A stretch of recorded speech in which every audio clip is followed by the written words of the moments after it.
ಸ್ನೇಹಿತರೆ ತಮಗೆಲ್ಲ ಅಥರ್ವ ಯೂಟ್ಯೂಬ್ ಚಾನಲ್ಗೆ ಸ್ವಾಗತ. ಸ್ನೇಹಿತರೆ, ಯಾರಾದರೂ ಮೊದಲ ಬಾರಿಗೆ ನಮ್ಮ ಯೂಟ್ಯೂಬ್ ಚಾನಲ್ಗೆ ಭೇಟಿ ಆಗ್ತಾ ಇದ್ದರೆ ಸಬ್ಸ್ಕ್ರೈಬ್ ಮಾಡ್ಕೊಳ್ಳೋದನ್ನು ಮರಿಬೇಡಿ ಸ್ನೇಹಿತರೆ. ನಿನ್ನೆ ದಿನ ನಮ್ಮ ಟೆಲಿಗ್ರಾಮ್ ಗ್ರೂಪಲ್ಲಿ ಕೇಳ್ತಾ ಇದ್ದೀನಿ, ಸೊ ಸಹಾಯಕ ಪ್ರಾಧ್ಯಾಪಕರ ನೇಮಕಾತಿ ಯಾವಾಗ ಆಗ್ತದೆ, ಸೊ ಅದಕ್ಕೆ ಸಂಬಂಧಪಟ್ಟಂತೆ ಏನಾದರೂ ಅಪ್ಡೇಟ್ಸ್ ಇದ್ದರೆ ಹೇಳಿ ಅಂತೇಳಿ. ಸ್ನೇಹಿತರೆ, ಇದ್ರ ಬಗ್ಗೆ ಯಾವುದೇ ರೀತಿಯ ಇಲಾಖೆಯ ಪ್ರಕಟಣೆ ಅಂತಕ್ಕಂಥದ್ದಾಗಿರ್ಬೋದು ಅಥವಾ ಯಾವುದೇ ಸಚಿವರಾಗಿರ್ಬೋದು, ಸೊ ಯಾರೂ ಕೂಡ ಮಾತಾಡ್ತಾ ಇಲ್ಲ. ಆಲ್ಮೋಸ್ಟ್ ಬಜೆಟಲ್ಲಿ ಅನೌನ್ಸ್ ಆಗಿದ್ದಷ್ಟೇ. ಸೊ ಇಲ್ಲಿವರೆಗೂ ಕೂಡ ಇದರ ಪ್ರಕ್ರಿಯೆ ಅಂತಕ್ಕಂಥದ್ದು ಯಾರಿಗೂ ಕೂಡ ತಿಳಿದಿಲ್ಲ ಸ್ನೇಹಿತರೆ.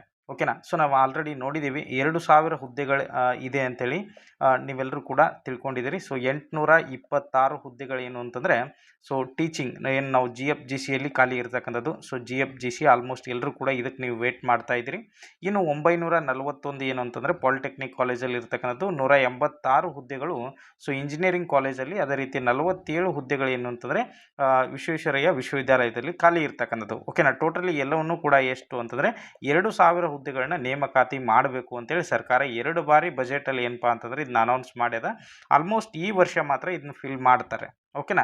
ಸೊ ಸದ್ಯಕ್ಕಿರುವಂತಹ ಒಂದು ಅಪ್ಡೇಟ್ಸ್ ಏನು ಅಂತಂದರೆ, ಜುಲೈ ತಿಂಗಳಿನಲ್ಲಿ ಒಂದು ನೋಟಿಫಿಕೇಶನ್ ಆಗುವಂತಹ ಸಾಧ್ಯತೆಗಳು ಇದೆ ಸ್ನೇಹಿತರೆ. ಸೊ ಇದು ಯಾಕೆ ಡಿಲೇ ಆಗ್ತದೆ ಅನ್ನೋದಕ್ಕೆ ಸುಮಾರು ರೀಸನ್ಗಳಿದಾವೆ. ಅದು ಯಾಕಂತಂದರೆ, ಸೊ ಇದು ಬಿ ಗ್ರೂಪ್ ಹುದ್ದೆ ಆಗಿರ್ತದೆ ಸ್ನೇಹಿತರೆ. ಓಕೆನಾ. ಸೊ ಇದೊಂದು ಬಿ ಗ್ರೂಪ್ ಹುದ್ದೆ ಆಗಿರ್ತದೆ. ಸೊ ಹಾಗಾಗಿ ಸುಮಾರು ಬಜೆಟ್ ಅಂತಕ್ಕಂಥದ್ದು ಇದಕ್ಕೆ ಬೇಕಾಗ್ತದೆ. ಓಕೆನಾ. ಸರ್ಕಾರ ಇಂಥ ಹುದ್ದೆಗಳನ್ನು ತುಂಬೋದಕ್ಕೆ ಆಲ್ಮೋಸ್ಟ್ ಏನಪ್ಪ ಅಂತಂದರೆ ಮನಸ್ಸು ಕೂಡ ಮಾಡೋದಿಲ್ಲ. ಆಲ್ರೆಡಿ ಇದಕ್ಕೆ ಏನಾಗಿದೆ ಅಂತಂದರೆ, ಸೊ ಫೈನಾನ್ಷಿಯಲ್ ಅಪ್ರೂವಲ್ ಕೂಡ ಆಗ್ಯದ ಈ 2,000 ಪೋಸ್ಟದ್ದು. ಸೊ ಈಗ ಮತ್ತೆ ಏನಪ್ಪ ಅಂದರೆ ಡಿಪಾರ್ಟ್ಮೆಂಟಿಗೆ ಹೋಗಿರ್ತಕ್ಕಂಥದ್ದು ಈ ಒಂದು ಫೈಲು. ಓಕೆನಾ.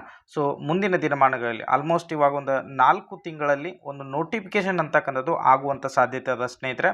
ಸೊ ಅದಕ್ಕೆ ಒಂದು 2 ತಿಂಗಳು ನಿಮಗೆ ಸಮಯಾವಕಾಶ ಕೊಡ್ತಾರೆ. ಯಾಕಂದರೆ ಇದು KEAಗೆ ಹೋಗೋದ್ರಿಂದ, ಸೊ KEA ಡಿಪಾರ್ಟ್ಮೆಂಟ್ಗೆ ಈ ಎಕ್ಸಾಮ್ ಹೋಗೋದ್ರಿಂದ ಸೊ ಅವ್ರು ಆಲ್ಮೋಸ್ಟ್ ಸಮಯವನ್ನು ಕೊಡೋದಿಲ್ಲ. ನಾನು ಅಂದ್ಕೊಂಡಿದ್ದೀನಿ 2 ತಿಂಗಳು ಮಾತ್ರ ಸಮಯಾವಕಾಶ ಕೊಡ್ಬೋದು. ಸೊ 2 ತಿಂಗಳು ಆದ ನಂತರ ಎಕ್ಸಾಮನ್ನು ಮಾಡ್ತಾರೆ. ಸೊ ಆಲ್ಮೋಸ್ಟ್ 1 ತಿಂಗಳಲ್ಲಿ ಪ್ರೊಸೆಸನ್ನು ಕಂಪ್ಲೀಟ್ ಮಾಡ್ತಾರೆ. ಒಂದು 6 ಇಂದ 7 ಮಂತಲ್ಲಿ ಈ ಒಂದು ನೋಟಿಫಿಕೇಶನ್ ಸಂಪೂರ್ಣವಾಗಿ ಸೊ ಮುಗಿಯುವಂತಹ ಪ್ರಕ್ರಿಯೆ ಇದೆ ಸ್ನೇಹಿತರೆ. ಓಕೆನಾ. ಸೊ ನಿಮಗೆ ಸಮಯಾವಕಾಶ ಸಿಗೋದು ಎಷ್ಟು ಅಂತಂದರೆ ಆಲ್ಮೋಸ್ಟ್ ಇನ್ನು 4 ರಿಂದ 5 ತಿಂಗಳು ಏನು ಅಂತಂದರೆ ನಿಮ್ಗೆ ಒಂದು ಸ್ಟಡಿ ಮಾಡೋದಕ್ಕೆ ಸಮಯ ಸಿಗ್ತಕ್ಕಂಥದ್ದು. ಆಲ್ಮೋಸ್ಟ್ ಈ ಹುದ್ದೆಗಳನ್ನ ಭರ್ತಿ ಮಾಡೋದಕ್ಕೆ ಸರ್ಕಾರ ಕೂಡ ಮನಸ್ಸು ಮಾಡ್ಯದ. ಇವಾಗ 56,000 ಹುದ್ದೆಗಳ ನೇಮಕಾತಿಯಲ್ಲಿ ಇದನ್ನು ಕೂಡ ಮಾಡುವಂಥ ಸಾಧ್ಯತೆಗೂ ಕೂಡ ಇದೆ ಸ್ನೇಹಿತರೆ. ಡಿಪಾರ್ಟ್ಮೆಂಟಿಂದ ಬರ್ತಕ್ಕಂಥ ಸುದ್ದಿಯನ್ನು ನಾವು ತಿಳ್ಕೊಂಡಾಗ, ಸೊ ಆ ಒಂದು ಕಾರಣಕ್ಕಾಗಿ ಇನ್ನೇನು ಡಿಲೇ ಮಾಡೋದಿಲ್ಲ ಇವರು. ಓಕೆನಾ. ಸೊ ಇವಾಗಿನ ಅಪ್ಡೇಟ್ಸನ್ನು ನಾವು ನೋಡ್ತಾ ಬಂದಾಗ ಜುಲೈ ಎಂಡ್ ಅಷ್ಟರಲ್ಲಿ, ಸೊ ಜುಲೈ ಲಾಸ್ಟ್ ವೀಕಲ್ಲಿ ಈ ಒಂದು ಸರ್ಕಾರಿ ಪ್ರಥಮ ದರ್ಜೆ ಕಾಲೇಜುಗಳಲ್ಲಿ ಖಾಲಿ ಇರತಕ್ಕಂತಹ ಸೊ 2,000 ಹುದ್ದೆಗಳನ್ನು ಕಾಲ್ಫರ್ ಮಾಡುವಂತಹ ಸಾಧ್ಯತೆಗಳಿದೆ. ಸೊ ಹಾಗಾಗಿ ಯಾರೆಲ್ಲ ಈ ಒಂದು ಹುದ್ದೆಯನ್ನು ಪಡ್ಕೋಬೇಕು ಅಂತೇಳಿ ಓದ್ತಾ ಇದ್ರಿ, ಸೊ ನಿಮ್ಮ ಸ್ಟಡಿಯನ್ನು ಕಂಟಿನ್ಯೂ ಇಡಿ ಸ್ನೇಹಿತರೆ. ಸೊ ಆಲ್ಮೋಸ್ಟ್ ಏನಾಗ್ತದೆ ಅಂತಂದರೆ ನೋಟಿಫಿಕೇಶನ್ ಆಗ್ತದೆ. ಸೊ ಯಾವ್ಯಾವ ಹುದ್ದೆಗಳು ಎಷ್ಟೆಷ್ಟಿದ್ದಾವೆ ಸಬ್ಜೆಕ್ಟ್ ವೈಸ್ ನಾನು ಹಳೆಯ ವಿಡಿಯೋಗಳಲ್ಲಿ ಹೇಳಿದ್ದೀನಿ. ಸೊ ಕನ್ನಡಗೆ ಎಷ್ಟು ಪೋಸ್ಟ್ ಇದೆ, ಇಂಗ್ಲೀಷ್ ಎಷ್ಟಿದೆ.